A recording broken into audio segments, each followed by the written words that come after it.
Welcome out to 5-Star Retirement. I'm your host, Bill Smith. And so we talk about the 5 key components of a good retirement plan, hence the name 5-Star.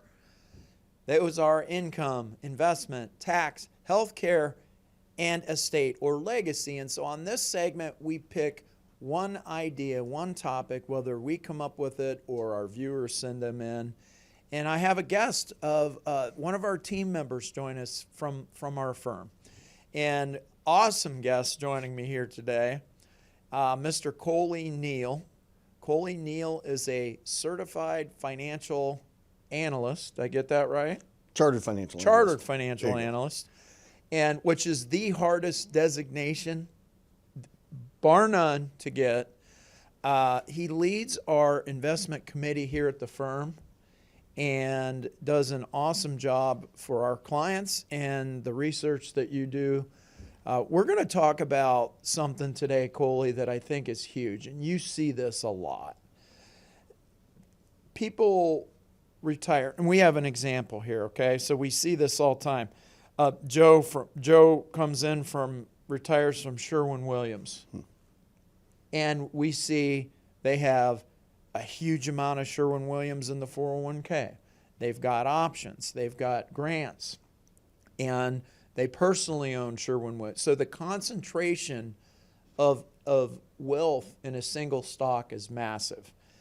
Let's break down and talk about that from your perspective, and if somebody has that, what they should be doing. Yeah, Bill, and that's a great example. And as we think about it, there are so many times we have these individuals, they've been executives, they're very knowledgeable of the company. And if you think about it from a behavioral standpoint, they have a little bit of overconfidence, but they have a strong emotional attachment to those particular holdings. They don't want to get rid of them.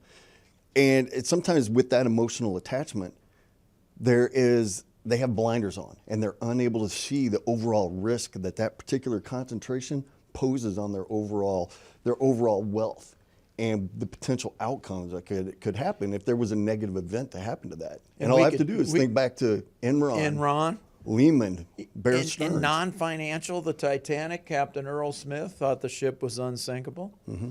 And so when you break that down, when our advisors sit down and build a plan for somebody, obviously we start with income and the foundation, then we look at investment and tax.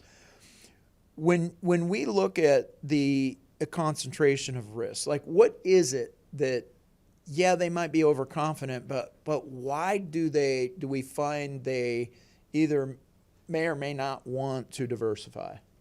A lot of times they don't want to diversify. It's because of that emotional attachment to the stock. They feel that they know the company really well. They think that they know exactly what's going to happen. They feel a comfort level with that.